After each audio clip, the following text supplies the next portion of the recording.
Assalamualaikum warahmatullahi wabarakatuh. Alhamdulillahi wa kafa, wassalatu wassalamu ala rasulina Mustafa wa ala alihi wa sahbihi ahli sidqi wal wafa, amma ba'd.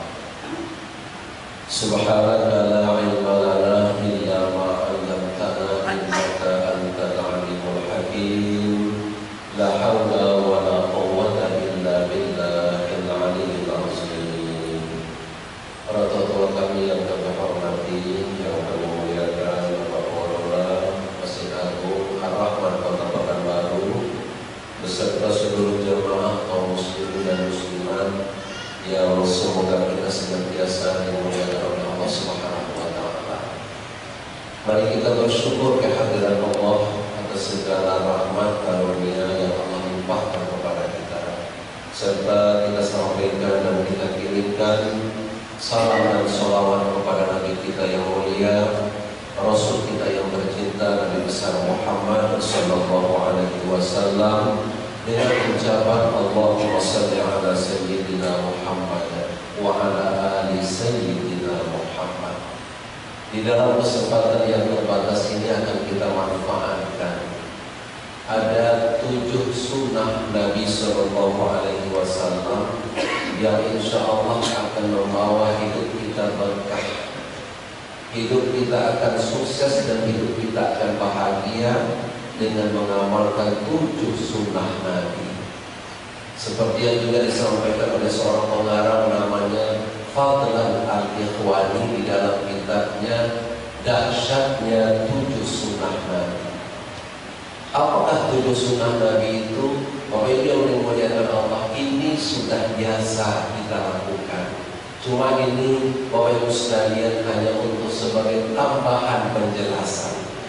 Yang pertama, 7 sunnah Nabi yang membuat hidup kita berkah, hidup kita sukses dan bahagia itu, pertama adalah hifzul wudu, menjaga wudu.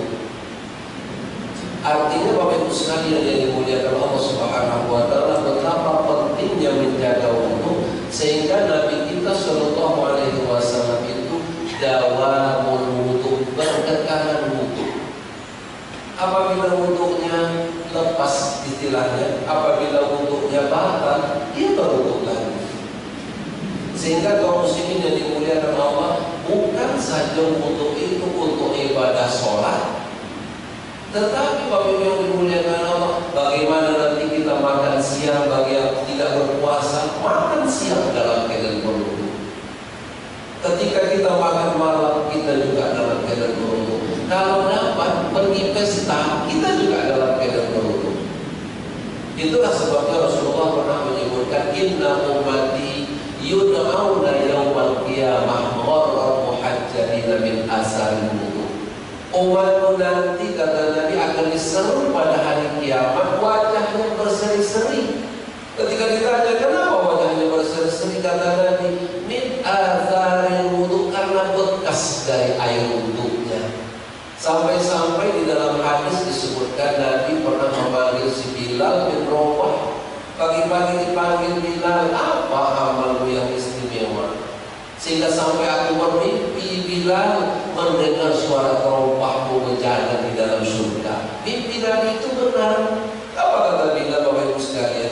Tidak ada yang banyak ya Rasul. Biasanya apabila aku selesai berwudu, kata si Bilal, aku menunaikan sholat sunat 2 rakaat. Itulah yang disebut dengan sholat sunat wudu. Usolli sunnatal wudu raka'ataini adaan lillahi ta'ala. Jadi si Bilal, Bapak Ibu yang dimuliakan Allah, dia pelihara wudunya dengan menunaikan ibadah sholat, Masya Allah. Sehingga pantas kalau Rasulullah memanggil dia pada satu pagi, Rasulullah mengingatkan bahwa dia mendengar suara terompah si Bilal berjalan di dalam surga. Ini yang pertama. Kita usahakan dimanapun kita berada, apabila batal wudu kita, berwudu kita lagi. Kita usahakan Bapak Ibu yang dimuliakan Allah, sampai-sampai Nabi mengatakan, karihtu an azkurallah illa ala tuhrin. Aku merasa tidak enak menyebut nama Allah, kata Nabi, kecuali kalau aku itu berada dalam keadaan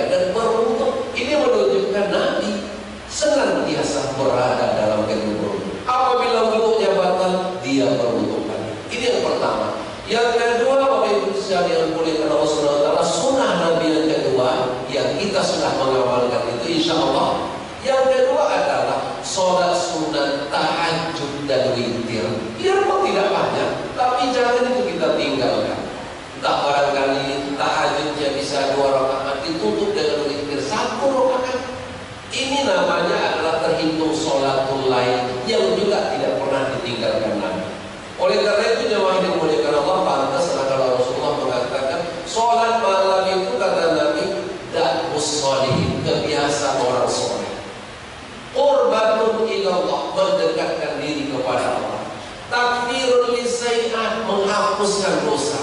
Bahkan disebutkan juga oleh Nabi, wa matrodatul lidda'i anil jasad. Kata Nabi, bisa mengusir penyakit daripada tubuh seseorang.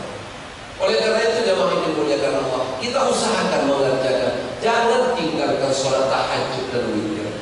Yang ketiga, sunnah Nabi yang hendaknya menjadi kebiasaan kita seperti sekarang, menunaikan sholat berjamaah.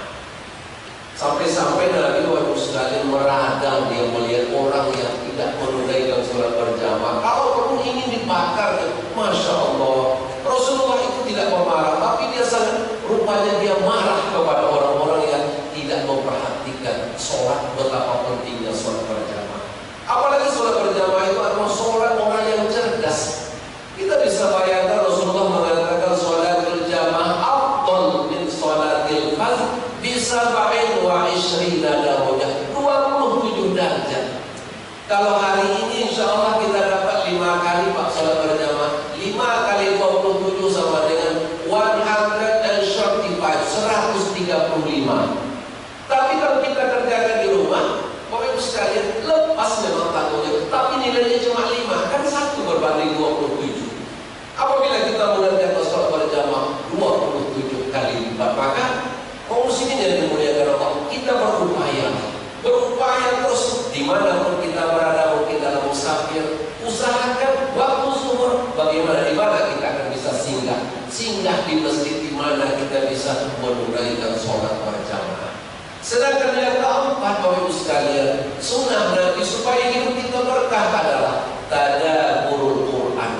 Kita dekatlah dengan Al-Quran. Jangan sampai ada hari kita asik membaca Al-Quran, kita asik menengok HP, tetapi kita tidak pernah membaca Al-Quran. Bukankah Rasulullah pernah mengatakan, Iqra'ul Quran fa innahu ya'ti yaumal qiyamah syafi'an li ashabi. Kata Nabi, bacalah Al-Quran karena Al-Quran itu nanti akan memberikan syafaat. Kata Nabi, syafaat arti memberikan pertolongan kepada pembacanya, bukan hari ini, tetapi kata Nabi yaumal qiyamah, pada hari kiamat. Sedangkan yang kelima, jemaah dimuliakan Allah, sholat sunat duha. Ini sunnah kebiasaan yang mestinya jangan sampai kita tinggalkan. Paling kurang 2 rakaat. Sampai-sampai Nabi menyebutkan manusia itu, kata Nabi, punya 360 ruas. Setiap ruas yang ada di dalam tubuh manusia itu hendaknya setiap hari harus bersedekah, kata Nabi. Tetapi di penghujung hadis itu indah sekali Rasulullah memberikan penjelasan kepada kita umatnya.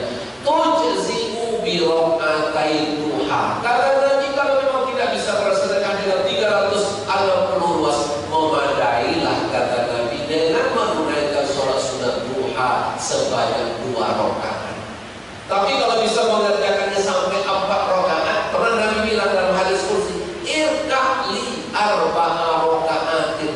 Rukuklah kepadaku 4 kali rukuk, kata Allah, aku jamin rezeki. Maka ada orang-orang alim bilang, Bapak Ibu sekalian, sholat sunat duha itu sekaligus selain bersyukuri nikmat Allah, memancing rezeki yang akan Allah SWT berikan kepada kita. Maka sering orang berdoa, inna duha al-duha'uka wal baha'a baha'uka wal jamala jamal. Sampai nanti ada doanya, ingkana rezeki pisam. Kalau rezekiku ada di langit, ya Allah, fa'anzil, turunkan. Kalau rezekiku ada di bumi, ya Allah, keluarkan. Kalau tercampur dengan yang haram, fatahhir, sucikan, ya Allah. Betapa indahnya doa dari orang-orang yang menunaikan sholat duha. Sedangkan yang keenam adalah, ini agak berat sedikit karena ini kaum muslimin yang dimuliakan Allah, ibadah sunat yang dibiasakan Nabi. Biasanya Nabi tak pernah meninggalkan sholat puasa sunat Senin dan Kamis. Seperti hari ini jemaah dimuliakan Nabi berpuasa. Maka kalau ketika ditanya kepada Rasulullah, kenapa Rasulullah senang pada hari Senin? Hari itu hari aku dilahirkan, kata Nabi. Jadi Nabi juga mengingat tanggal kelahirannya, itu berpuasa sunnah. Hari ini kata Nabi, hari Senin dan hari Kamis, tu'radul amal. Amal anak-anak itu diangkat ke langit, direkap oleh malaikat. Bukan Allah tidak tahu, Allah Maha tahu semua. Tapi begitu disampaikan oleh malaikat, rekap dari amal seorang anak Adam, kaum muslimin yang dimuliakan Allah bertanya. Apa pertanyaan Allah? Ada lagi tak yang ditinggalkan yang sedang dikerjakan? Ya Rabb, kata malaikat, tadi aku tinggalkan fulan bin fulan, ini amalnya. Tapi ketika aku tinggalkan tadi, dia masih dalam keadaan berpuasa. Maka sampai-sampai Nabi katakan, aku senang, kata Nabi, ketika amal itu dilaporkan kepada Allah. Wa ana shaim, aku ketika itu, kata Nabi, sedang berpuasa. Orang yang berpuasa, kaum muslimin, orang yang biasanya hatinya jernih, maka dia akan senang juga melaksanakan sunnah yang ketujuh, yaitu bersedekah. Maka bersedekah adalah sunnah yang ketujuh yang selalu dikerjakan oleh junjungan kita Rasulullah, sebagaimana jamaah kita kaum muslimin dan muslimat kita juga terus melaksanakan bersedekah. Sampai-sampai Nabi bilang, man mana as-sadaqah mana Allahu minhul afiyah. Orang yang enggan bersedekah, kata Nabi, Allah enggan memberikan kesehatan kepadanya. Wallahu a'lam. Luar biasa yang disampaikan Nabi. Ada rupanya kaitan di antara sedekah itu dengan badan kita yang sehat. Subhanallahumma wa bihamdika asyhadu an la ilaha illa anta astaghfiruka wa atubu ilaik. Wassalamualaikum warahmatullahi wabarakatuh.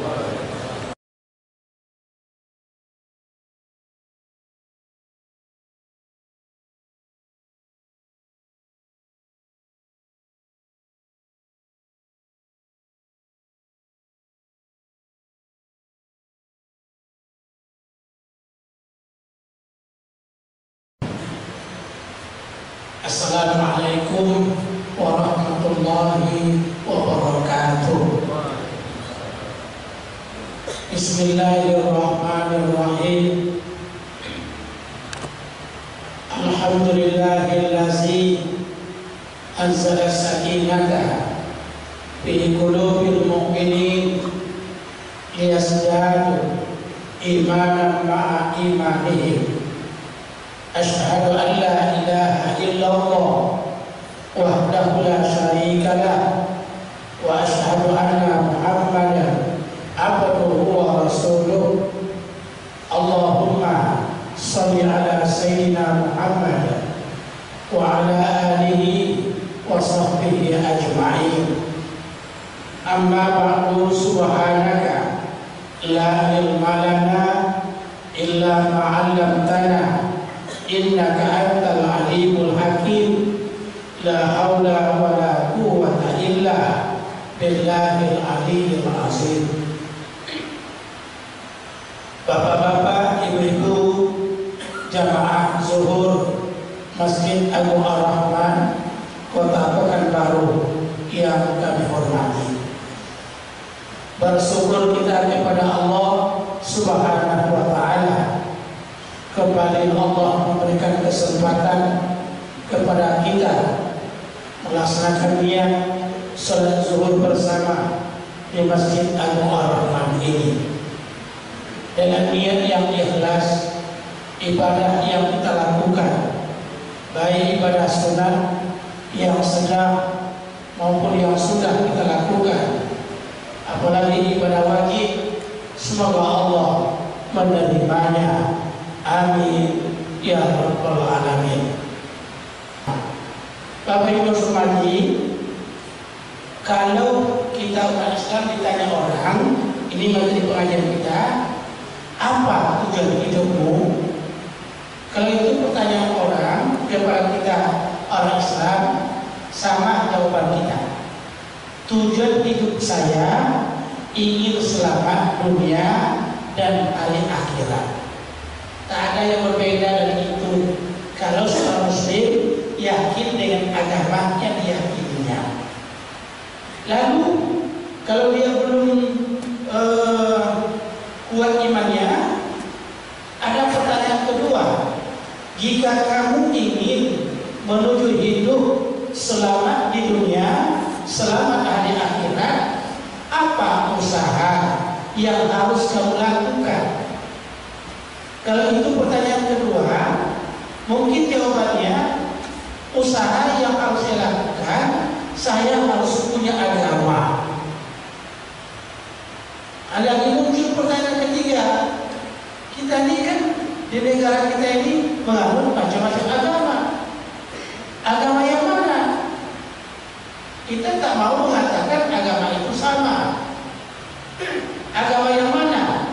Ada di antara kita masyarakat ini yang kencang pikirannya, jenius, mampu dia mempelajari ajaran agama, semua agama. Inilah yang disebut dengan mantap perbandingan agamanya. Tak mencontoh, tak mengikuti, tak terpengaruh dengan omongan orang. Mampu dia mendalaminya. Akhirnya kebanyakan di antara mereka menyatakan agama saya adalah agama Islam. Kalau kita buka media Facebook misalnya, saya tertarik juga. Banyak negara-negara di dunia ini yang orang tuanya pejabat tinggi negaranya, lalu ada di antara keluarganya masuk Islam. Saya tidak menyebut, ya sajalah beritanya. Dan ada dulu tempat ibadah lain, sekarang sudah digunakan untuk sholat di tempat itu. Pendidikan mereka itu tinggi-tinggi, kemampuan kehidupannya bagus. Ini tidak lain adalah karena digunakan akal pikirannya, dia gunakan pengetahuannya, mempelajari agama. Akhirnya akhir dari kehidupannya dia mengatakan saya masuk agama Islam. Itulah jawaban. Saya harus beragama.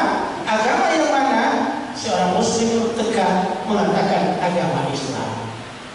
Kalau kita punya HP, apalagi Quran itu ada, coba kita buka surat Ali Imran ayat 85. Allah berfirman tegas di sini. A'udzubillahi minasyaitonirrajim.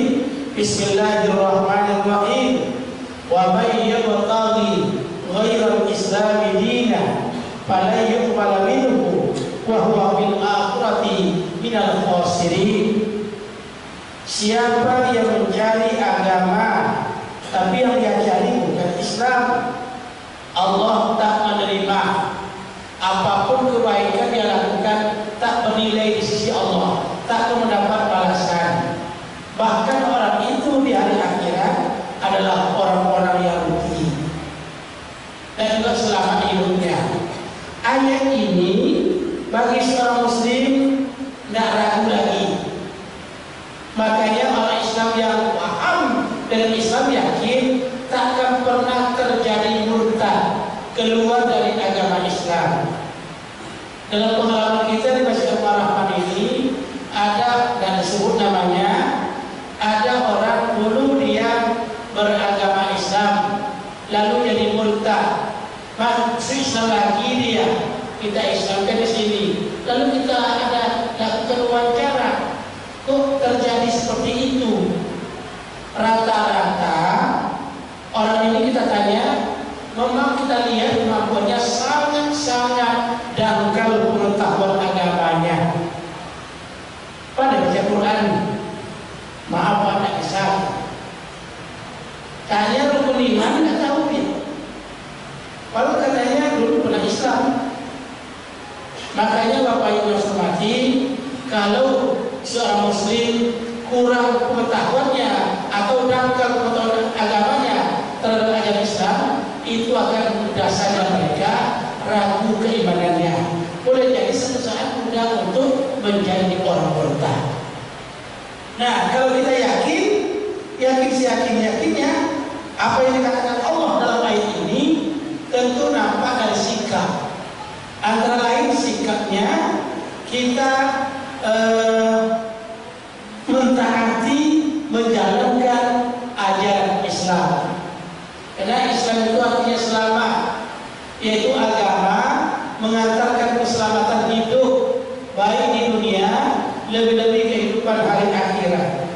Islam menuntut kita kehidupan di dunia ini disebut kehidupan yang sementara. Suatu saat kita pasti meninggalkan dunia ini.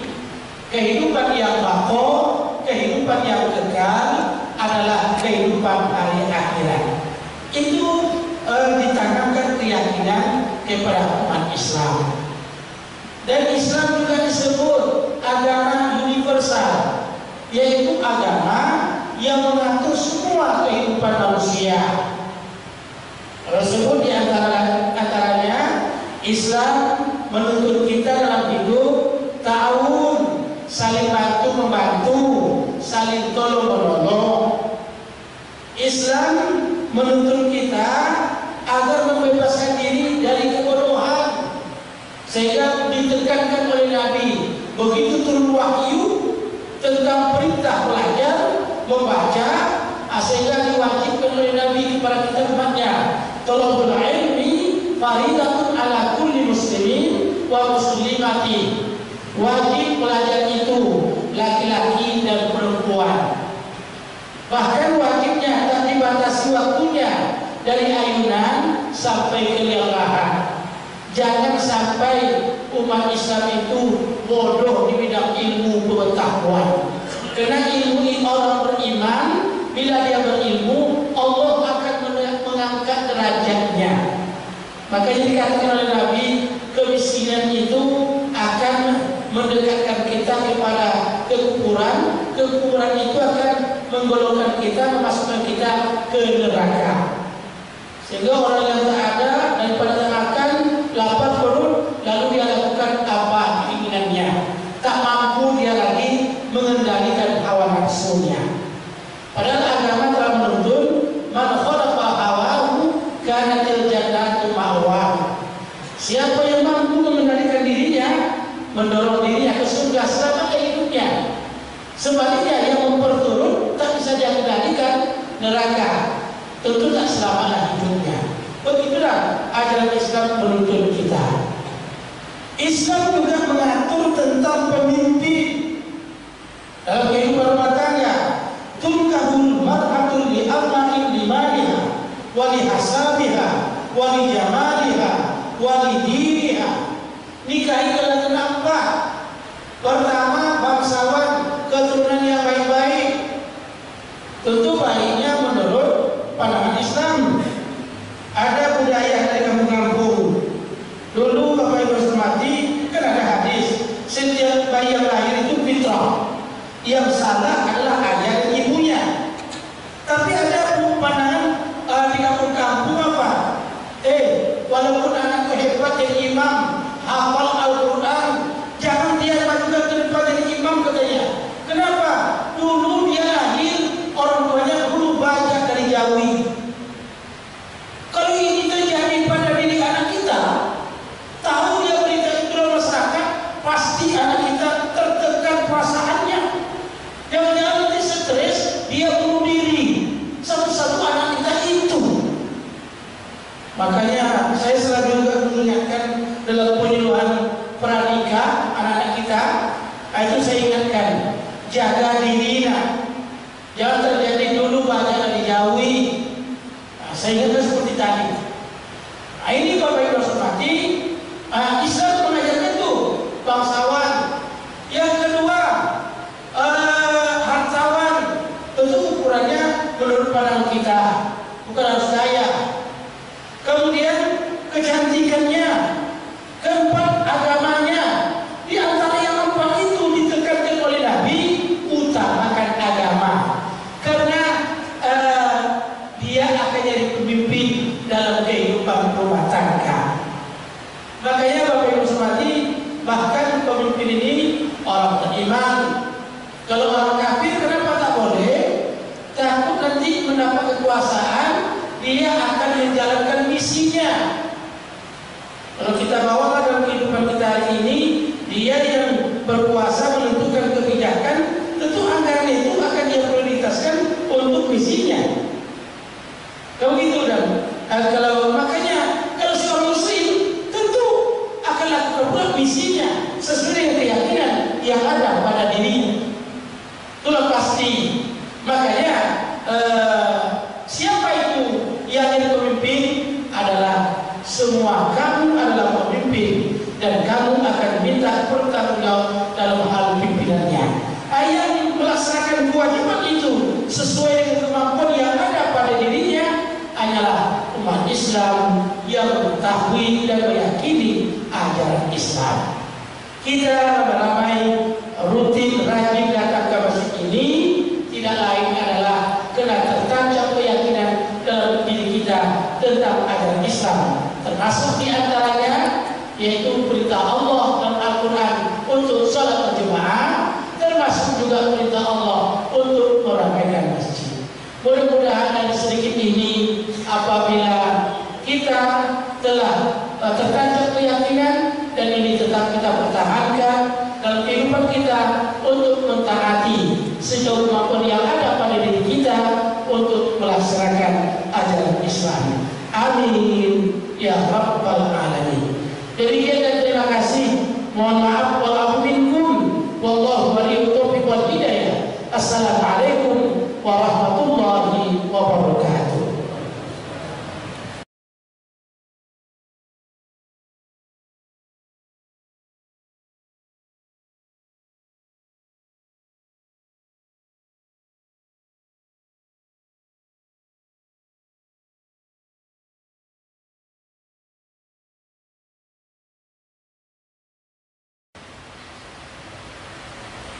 Bismillahirrahmanirrahim. Assalamualaikum warahmatullahi wabarakatuh. Alhamdulillahi rabbil alamin, wal 'aqibatu lil muttaqin, wa la 'udwana illa 'alal zalimin. Wassalatu wassalamu ala asyrafil anbiya'i wal mursalin wa ala alihi wa sahbihi wa tabi'ina lahum bi ihsanin ila yaumiddin, amma ba'd. Allahumma 'allimna ma yanfa'una wanfa'na bima 'allamtana innaka antal 'alimul hakim. Rabbana zidna 'ilma warzuqna fahma. Bapak-bapak, ibu jemaah zuhur yang dimuliakan Allah, zuhur ini kita masih bersama firman Allah Subhanahu wa taala yang terdapat di dalam surah Al-Maidah ayat 106. Surah Al-Maidah ayat 106, yang mana ayat ini adalah salah satu ayat di dalam Al-Quran yang dimulai oleh Allah Subhanahu wa taala dengan panggilan ya ayyuhalladzina amanu. Dan ini merupakan ayat ke-43 di dalam susunan Al-Qur'an yang dimulai dengan ya ayyuhalladzina amanu. Apa isi daripada ayat ini? Pada minggu yang lalu kita sudah jelaskan juga apa yang merupakan isi ayat ini. Ayat ini merupakan perintah kepada orang-orang yang beriman, yang mana Allah mengatakan ya ayyuhalladzina amanu, hai orang-orang yang beriman. Artinya hai orang-orang yang telah mengakui raditu billahi rabba wa bil islami dina wa bi Muhammadin nabiyya wa rasulah. Orang-orang yang beriman ini dipanggil oleh Allah untuk suatu aturan yang dibimbing oleh Allah di dalam apa yang mereka lakukan dan apa yang disyariatkan kepada mereka. Yang mana dalam ayat ini Allah mengatakan syahadatu bainakum idza hadara ahadakumul maut hinal wasiyyah isnani. Hendaklah bersaksi di antara kamu apabila salah seorang kamu menghadapi mati ketika dia memberikan wasiat, maka hendaklah bersaksi di antara kamu dua orang saksi, yang mana dua orang saksi itu sifatnya dawa adlin minkum, orang yang adil di antara kamu. Di antara kamu ini di kalangan orang-orang yang beriman.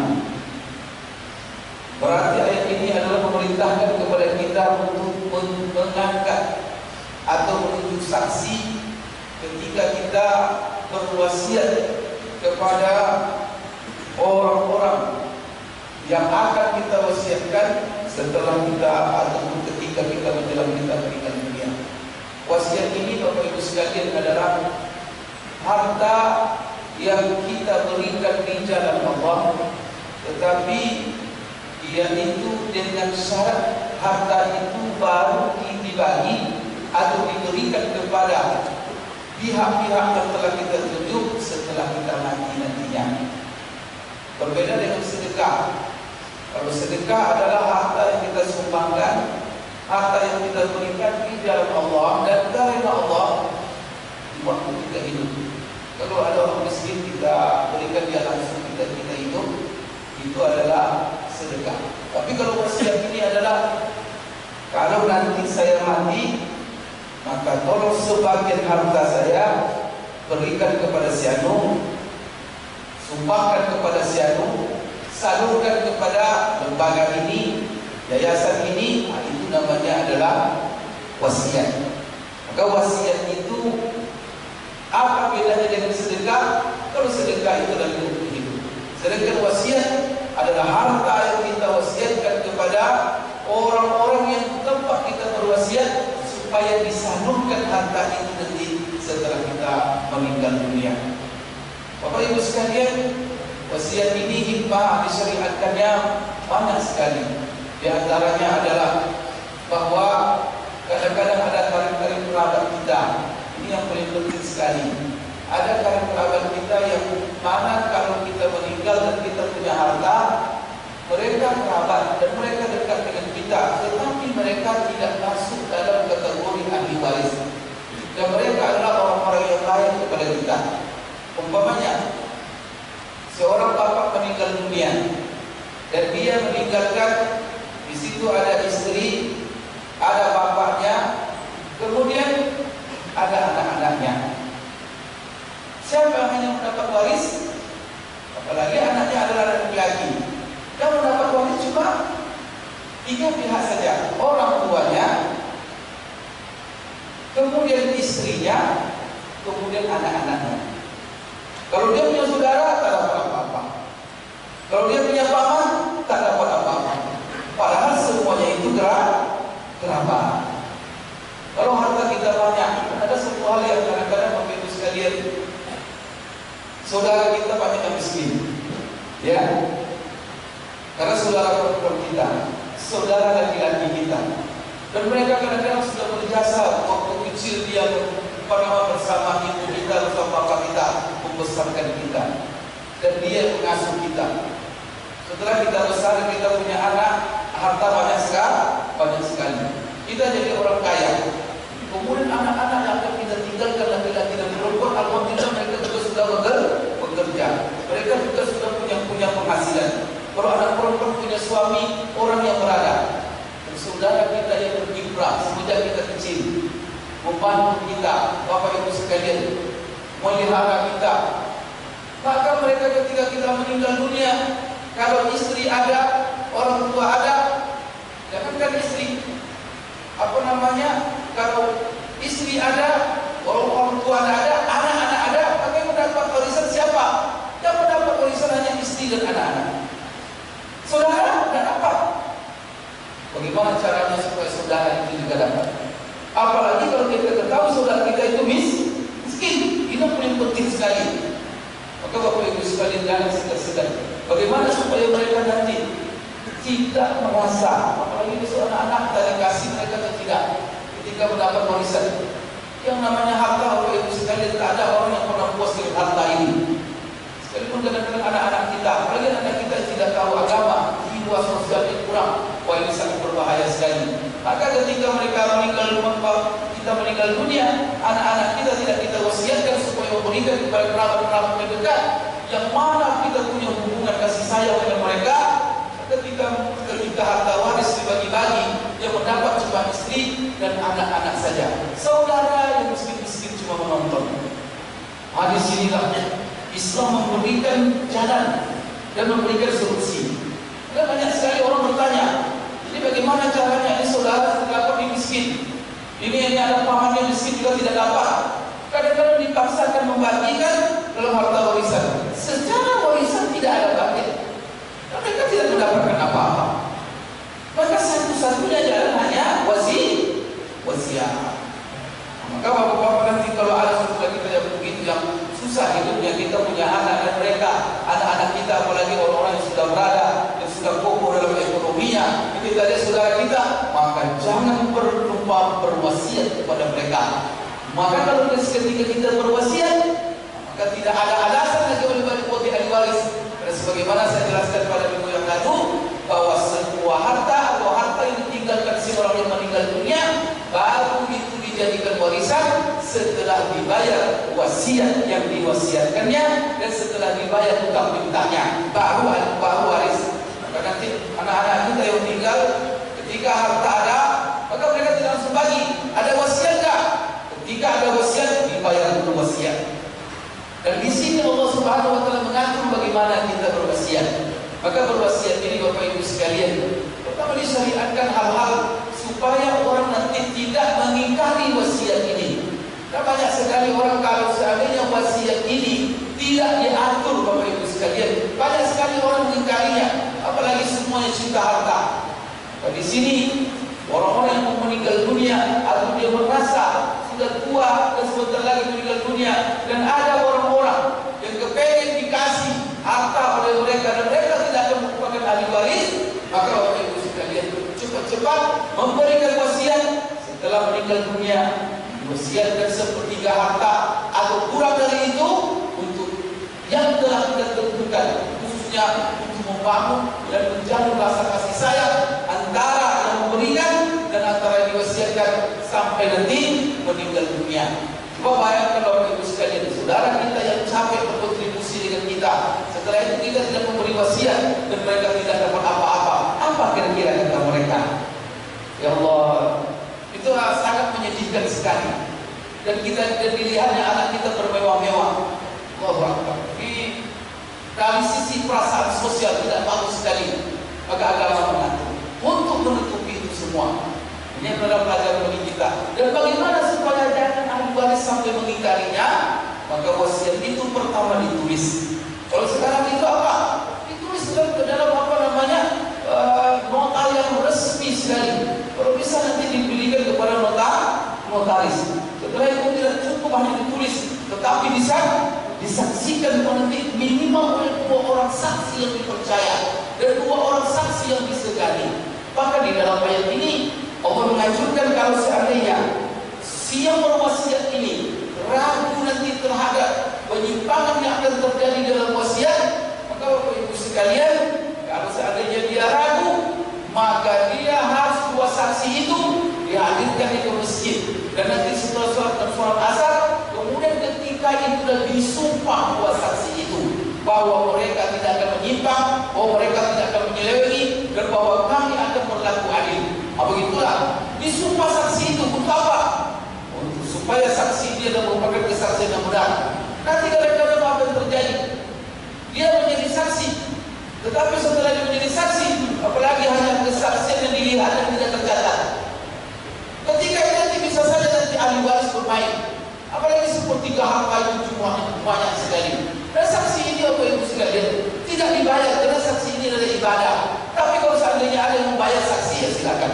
Tapi kesaksi itu dalam aturan namanya itu memberikan satu amanah, membawakan sebuah amanah dan itu pahala. Dan sebabnya kalau kita mengetahui hak seseorang dan kita diminta menjadi saksi dan kita jelas oleh kita itu bahwa hadiah, maka wajib kita ketika diminta harus bersedia. Jangan menunggu dibayar. Kalau sekarang ada lagi orang dia tahu yang hak apa. Kalau kamu mau bayar saya sekian, saya siap menjadi saksi. Maka saksi itu adalah salah satu perintah Allah dan itu ibadah yang luar biasa.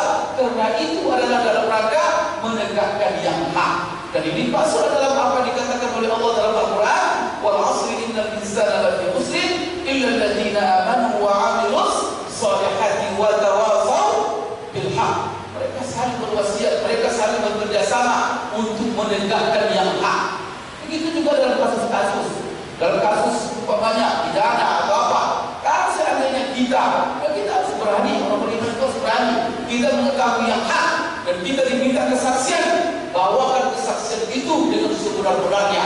Dan bahkan kita dalam kesaksian itu dalam ayat lain sebelum ini kita sudah jelaskan Allah secara khusus mengingatkan kepada orang-orang yang menjadi saksi supaya dia membawakan saksi yang benar dan supaya dia berlaku adil dalam kesaksiannya.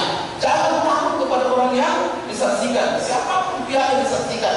Bapak Ibu sekalian, sekarang kalau orang sudah bersengketa, apalagi bersengketa itu adalah orang-orang terhormat, orang-orang yang disegani atau orang-orang yang ditakuti, maka dia memilih saksi. Ternyata saksi itu digertak. Kalau kamu mau jadi saksi, apalagi dia bawahannya, apalagi jabatannya di tangannya. Kalau kamu tidak mau jadi saksi, ya sudah. Hari inilah umur kamu jabatan ini. Ini kan. Padahal kadang-kadang Bapak Ibu sekalian dia tidak tahu menahu dari kasus itu. Bersumpah di depan. Itu kan namanya kesaksian palsu. Saksi ini sangat menentukan. Untuk apa? Memberikan yang hak kepada yang berhak. Maka dengan saksi ini bisa yang batil jadi hak dan hak yang hak bisa salah ditempatkan Bapak Ibu sekalian. Maka di sini Allah mengatur supaya di dalam wasiat ini jangan hanya sekedar ditulis atau hanya disampaikan. Karena masalahnya kadang-kadang begini, tidak sempat menulis itu. Tabrak mobil dia, sakarat. Ketika sakarat itulah dia tak sempat menulis. Akhirnya disaksikan oleh beberapa orang ketika dia sakarat, menyaksikan supaya sebagai harta saya untuk saya tidak sempat menulisnya. Maka saksi yang seperti ini harus menegakkan kesaksian ini dengan penuh keberanian dan dengan penuh kebenaran dan demi menegakkan keadilan. Karena yang adil itu baru bisa disebut adil kalau seandainya yang ditegakkan itu adalah kebenaran. Tak mungkin suatu keadilan disebut adil kalau dia tidak benar. Oleh Bapak Ibu sekalian, terakhir di sini perlu saya sampaikan. Sedangkan untuk ahli waris, dan setiap kita ini harus tahu ketika kita ini hidup, siapa yang kita tinggalkan, siapa ahli waris kita ketika kita meninggal dunia. Kita semuanya akan meninggal ini. Tidak ada kita akan hidup selama-lamanya. Ahli waris kita siapa? Dan jangan sampai ada salah satu aturan dalam agama yang tidak boleh dilakukan. La wasiyata li waris, kata Rasulullah SAW. Tidak boleh kita memberikan wasiat kepada ahli waris. Makanya anak-anak, ini ada anak perempuan, ada anak laki-laki. Padahal kalau anak, mereka tak perlu dibilang-bilang lagi, tak perlu diwasiat-wasiatkan lagi. Karena ketika kita meninggal, harta yang ditinggalkan menjadi warisan, otomatis mereka punya hak. Oleh sebagai bapak kadang-kadang karena sayang kepada anak satu, membeda-bedakan anak, maka membeda-bedakan anak ini dan tidak berlaku adil kepada anak di dalam agama itu termasuk dosa besar. Karena Rasulullah SAW mengatakan, wa'dilu baina auladikum, berlaku adillah kamu antara sesama anak-anak kamu. Karena ada orang kadang-kadang ketika dia hidup mengeluarkan miliaran duit untuk satu orang anak dan hanya kadang-kadang memberikan kebutuhan yang pokok-pokok saja kepada anak yang lain. Apa yang terjadi? Itulah sebabnya salah satu bentuk penyebab kedurhakaan anak kepada orang tua. Kenapa? Karena orang tua tidak berlaku adil. Bapak Ibu, saya diceritakan oleh kondisi sebuah keluarga. Jadi ada seorang ibu itu, anaknya ada satu hitam warnanya, ada satu ganteng, tapi yang hitam ini suruh bekerja terus. Apa-apa pekerjaan suruh yang hitam, suruh yang hitam. Yang ganteng yang putih ini dimanja. Apa yang terjadi dengan istri? Oh, sakit hati anak yang hitam sampai meninggal dunia bukan dijemputnya ibunya itu. Mau kita seperti ini gara-gara apa? Tidak berlaku. Yang namanya anak tidak boleh dibeda-bedakan. Dan kalau kita membagikan kepada mereka kebutuhan-kebutuhan mereka, bagi bukan secara sama dan rata, tetapi bagi secara proporsional sesuai dengan kebutuhan masing-masing, dan itulah kebutuhan keadilan.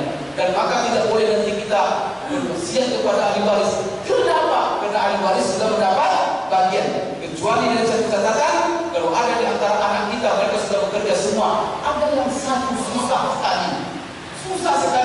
perempuan kita sangat susah sekali, suaminya miskin lagi, yang lain-lain sudah kaya, akhirnya kita berwasiat tambah selain nanti bagi warisnya, itu boleh. Selama apa?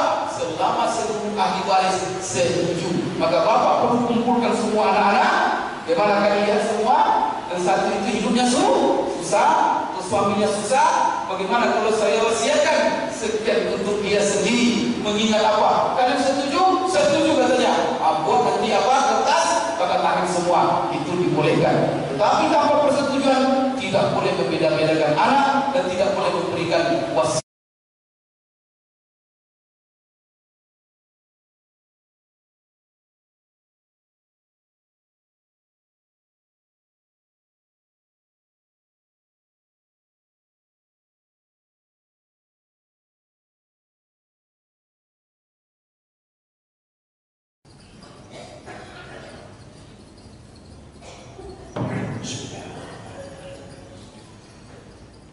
Assalamualaikum warahmatullahi wabarakatuh.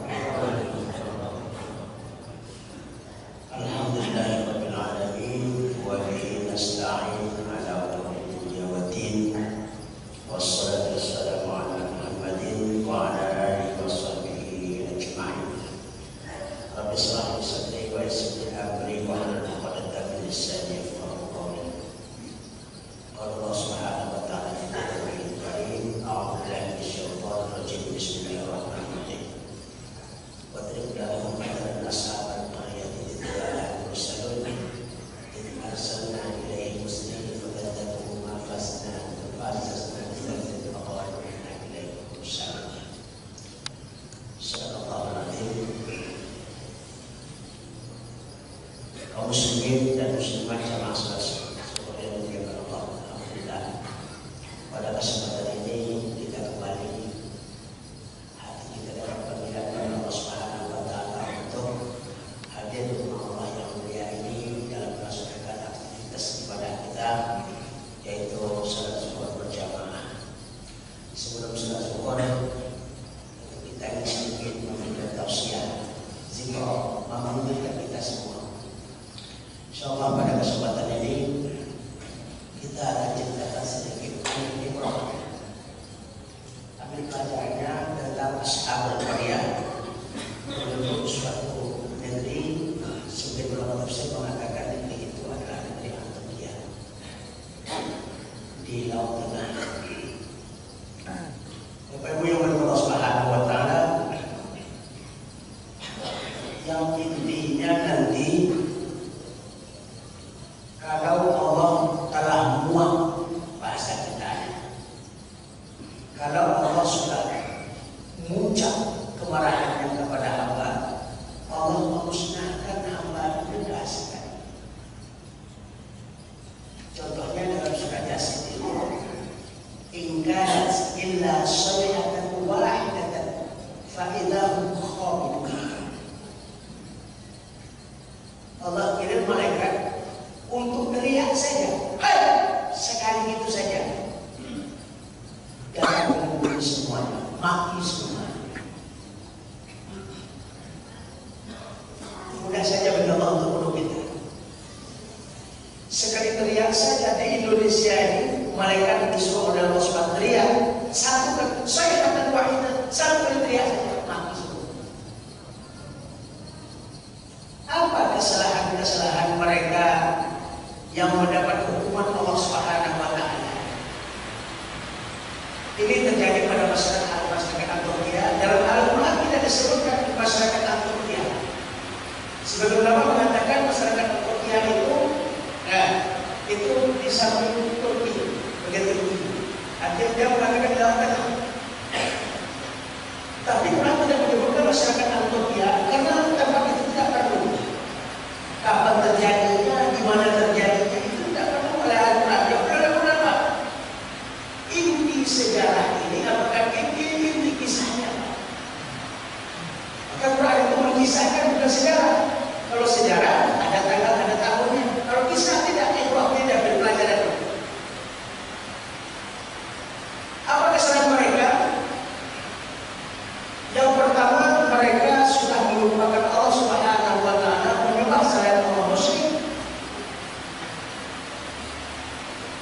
mengirim 3 orang rasul, utusan Allah Subhanahu wa taala. Rasul utusan Allah, bukan nabi, bukan rasul sebagaimana rasul tak utusan. 3 orang.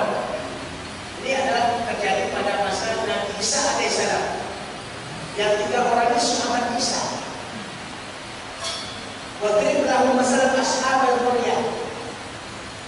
Buatlah perumpamaan bagi mereka mana? Untuk menjadi contoh bagi masyarakat Mekah pada waktu itu. Allah turunkan ini untuk menjadi contoh bagi masyarakat Mekah bahwasanya orang-orang yang ingkar terdahulu Allah musnahkan. Diharapkan masyarakat Mekah yang muslim akan bisa mengikuti Rasulullah Sallallahu Alaihi Wasallam. Jadi dibuat cerita pada zaman Isa alaihissalam. Siapa yang 3 utusan Allah Subhanahu wa taala itu? Yang pertama namanya Yohanes. Yang kedua Paulus. Yang ketiga Saul. Ini yang kita kenal dengan Samson. Kalau kita tidak menghindari Samson ya. Itu adalah ciri-ciri Samson, itu adalah ciri-ciri Saul. Orang yang tegar, kuat, tak banting. Yang pertama sekali Allah kirim ke masyarakat Antioquia itu Yohanes sama Paulus.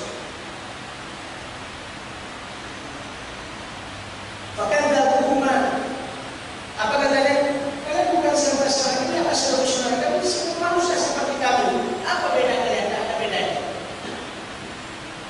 Itulah mentah-mentah. Kemudian Allah kirim yang ketiga Fa'asas Nabi Salisin.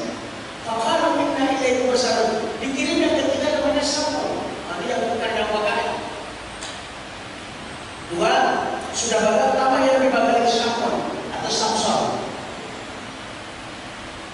Apa katanya? Inna ilaihi wasallam. Kamu bertiga adalah utusan untuk menyampaikan kepada kalian apa? Sembahlah Allah, bertakwalah kepada Allah, taatlah kepada Allah dan Rasulnya.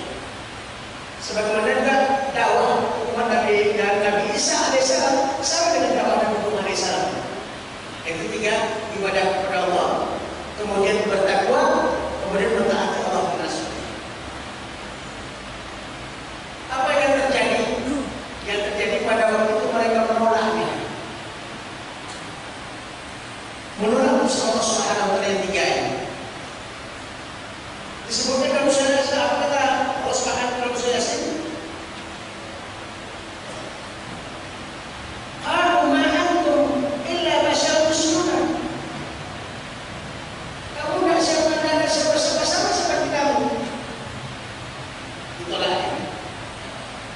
Tapi untuk memuaskan hati para utusan Allah, qalu rabbuna ya'lamu inna ilaihi wasallam. Jadi dialog. Kalau kalian semua masyarakat Antioquia tidak mau menerima kami, tidak masalah. Rabbuna ya'lamu. Tuhan kami tahu kami adalah utusan. Artinya apa? Bagi penceramah tak perlu betul diakui orang, sampaikan saja. Mau dia dengar dan mau dia dengar, dia taati silakan. Kalau tidak kita silakan. Kenapa Allah mengatakan alaikal balagh wa alaikal hisab? Allah sudah jelaskan tugas kepada Nabi dan Rasul. Kalau Ustaz nyampaikan saja, alaikal hisab, kamu yang hisab. Kalau yang disampaikan dari Quran dan Sunnah Nabi diterimanya, kami hisab dengan baik. Tapi kalau dia tidak diterima, kami hisab dengan cara kami dan Allah Subhanahu wa taala. Tugas Nabi Rasul sampai dia sudah sampaikan. Akhirnya satu masyarakat Antioquia itu tidak satupun yang terbuka hatinya mengikuti Rasul. Ada satu orang namanya Habib Rahman. Maka Yasin ini adalah gelar Rasulullah juga, gelar sahabat Rasulullah juga. Seperti apa? Salatullah salamullah ala Yasin Habib. Ini sahabat Yasin. Terjadi dialog. Kamu Habibun Najjar gila. Semua kita tidak ada yang mengikuti orang yang bertiga. Mengapa kamu ikuti?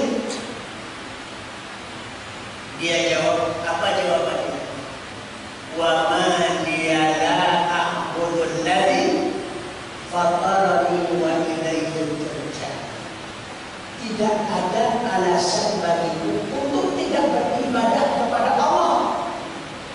Dia yang menciptakan alam dari kesucian dan fitrahnya, dan suatu ketika aku akan kembali kepadanya. Jawabannya mantap sekali. Yang pertama kita ambil pelajarannya apa? Kalau masyarakat atau dia datang mendakwah ke sana dari putusan Allah Subhanahu wa taala, dapat apa? 3 orang sekaligus mereka tolak. Tapi tidak ketika itu Allah berikan bencana dan hukuman kemudian. Kalau demikian, untuk konsep kita Indonesia, Korea, negeri kita Indonesia, masih banyak orang mendengar ceramah, masih banyak orang mendengarkan para ustaz, masih banyak orang mendengarkan majelis besar. Berarti musibah dan malapetaka, berarti mudah-mudahan Allah jauhkan dari kita. Itu yang kita rasakan. Jadi tidak semata-mata terjadi kesalahan pada waktu itu langsung sekali hukumannya, tapi kemudian, nah ini kita lihat harapan kita mudah-mudahan bencana yang terjadi kemudian kelakuan umat Nabi Muhammad SAW yang berada di Indonesia ini mudah-mudahan tidak mendatangkan musibah dan malapetaka. Lebih parah dari masyarakat dunia. Dia harus terima wala tiada abdul ladzi fatarani wa ilaihi turja'un.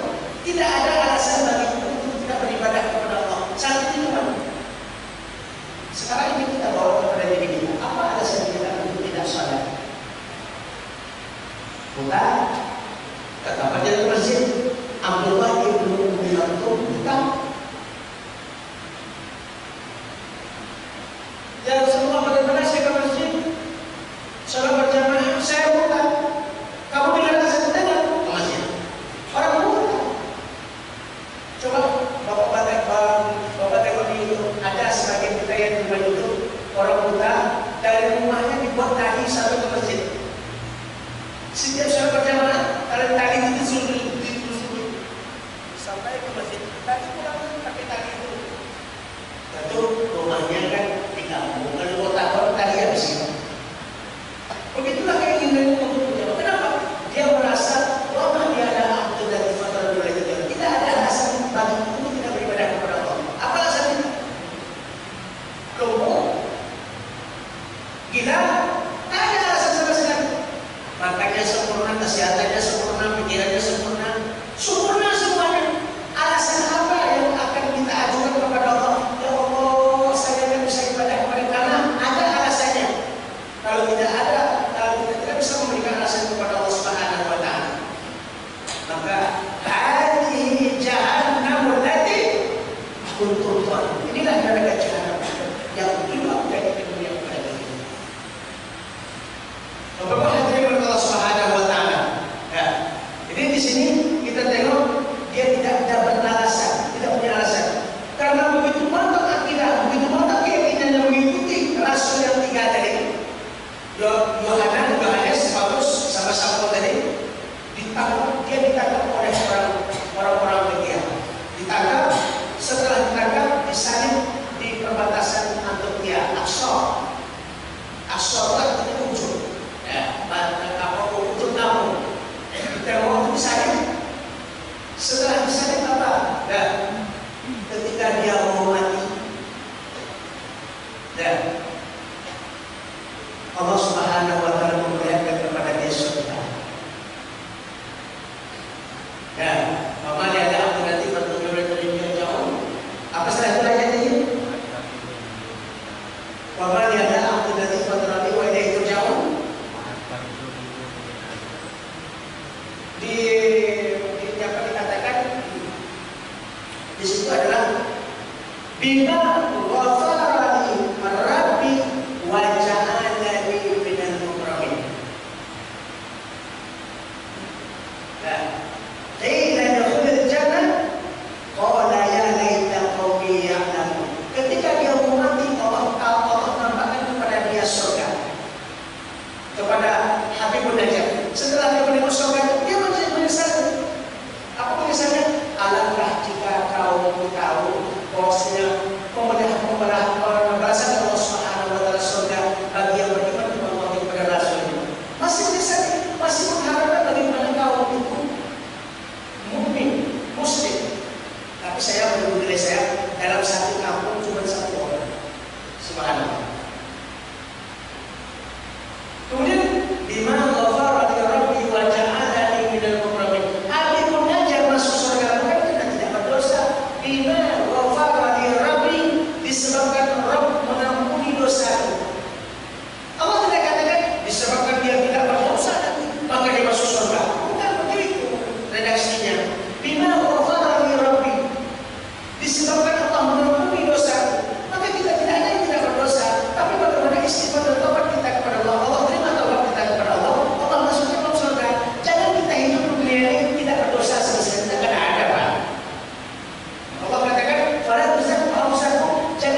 Diringilah perbuatan yang buruk dan banyak melakukan perbuatan yang baik. Mudah-mudahan perbuatan yang baik akan menghapuskan dosa. Artinya istighfar bertobat kepada Allah.